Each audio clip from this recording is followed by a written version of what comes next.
On Sunday, I just returned from a visit to the DRC. I went to the DRC, Rwanda, the Republic of the Congo, Burundi, and Uganda. I met with the president in the DRC, the president in the Republic of Congo, the president in Burundi, and the president in Rwanda. I left encouraged in some ways and discouraged in other ways, as you can imagine. I feel like that there is unbelievable potential in the area for peace and security and for the killing and the bloodshed to stop. The resources there are just through the roof, and tens of trillions of dollars in resources. DRC could be one of the wealthiest countries on the entire planet. But I do believe that certain things have to happen, and I don't know exactly what the answer is to get there. I think that for this to exist, the Eastern DRC has to be an area where everyone has a vested interest in the safety and security and the ability for foreign companies to come in and invest in the area. And when I say everybody, I mean the DRC, I mean Burundi, I mean Uganda and Rwanda, everybody that's there. We all know right now that the Eastern DRC is a completely ungoverned area. It's like the wild, wild East, right? And I truly believe that there is no ability for the government in Kinshasa to actually control that area right now. They do not have the resources or the ability to really impact what's happening there, and they are actually becoming, in my mind, just another entity there that is trying to take advantage of the resources there and get what they can. And everyone's doing it. We know this, right? We know that the Uganda is bringing minerals in from there. Rwanda's doing it. Burundi's doing it. Everyone is doing it, and there's really nothing there to stop them. I think that the Congolese government has to do a couple of things. One, they have to address the domestic issue, right? There are a large number of people in the Congolese that are not Congolese citizens, that are not treated as Congolese citizens, including most of the members of M23, so on and so forth. Now, M23 is a rebel group, and we know that there's an influence there, and there's a component of the Rwandan defense forces, the Rwandan military. But honestly, M23, with or without Rwanda right now, is pretty much uncontested in the area. They're just doing anything they want right now, and the Congolese military is not even fighting back right now.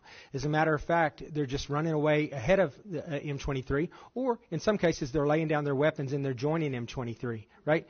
So I think that the Congolese government's in a bad position here, but I do believe, it's been a long-standing issue, is my understanding, that there are certain people in the Eastern DRC that are unrecognized as Congolese citizens, and that maybe in part because this used to be Rwanda before the lines were redrawn many years ago, and that used to be part of Rwanda. But I would submit to you that there's a large part of Uganda that also used to be Rwanda as well. And after it's been redrawn, now it's Uganda. Those people were immediately assimilated and treated as Ugandan citizens, but that has not happened in the DRC. And I think that's part of the problem. I think that this domestic issue has to be addressed, that everyone in the region, everyone in the country has to be treated as a Congolese citizen with all the rights and privileges of such. I think that this is a difficult thing to do, but I think at some point the armed resistance of M23 are not going to just put down their weapons and walk away. I think that they are an armed resistance. There has to be an effort somehow to incorporate them into the Congolese military and make them feel like Congolese citizens that are protecting their country, not what's going on right now. I think that that's one of the problems. I think the other problem is that they have the domestic problem, or they have the international problem, obviously, which mainly focuses right now with around the relationship with Rwanda. And I think that there has to be an ability for Rwanda and the president. I talked to Kagame, I talked to Tshisekedi, I talked to both of them, and I think that one of the biggest problems right now is personally they can't get along. And I think that at some point people have to put their personal differences aside. This has to be a region that's beneficial for everybody, that everybody sees profit, and everybody has a reason for that to be an area of stability, right? And I think that, I don't know the answer to this for sure, but the neighboring countries have to benefit from the minerals that are in the Eastern DRC as well.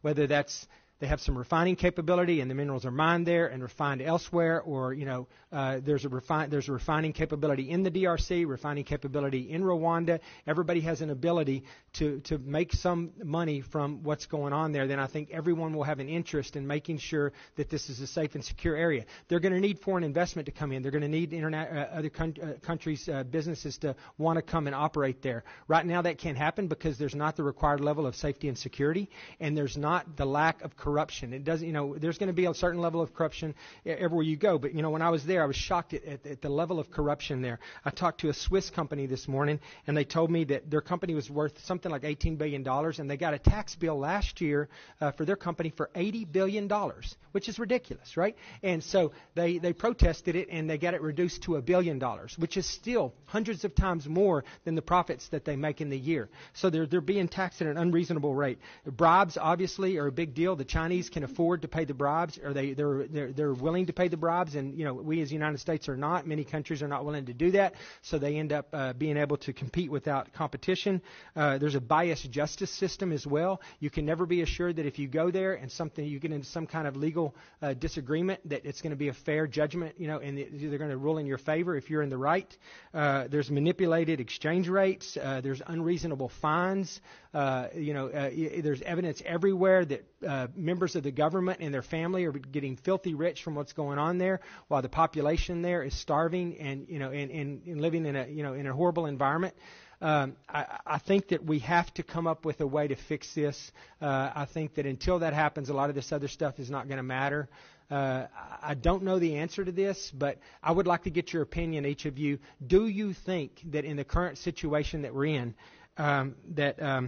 and obviously there's other issues too, I just want to mention too, just for the record, but there are some, it's not all financial. Now I think a large part of it's being driven by the financial benefit from the minerals there, but I do think that there are other issues at hand too. I do think that Rwanda has a legitimate concern regarding FDLR and the terrorist threat on their border as well. They have a tourism industry that they have to protect that's up in the northwestern part of their country that's really right on the border with population centers there. If mortars and rockets start landing there, there's no more tourism there. I saw, maps, and this because you're from there, from the area. You've been there, some of you, and it's the city of Goma it's on the border, and it's one continuous city that goes into DRC, and there's no differentiation. So there has to be some level of security in that regard as well. So we need to figure out how we get these governments together, and we come up with a reasonable way that everyone can profit financially from partnerships there,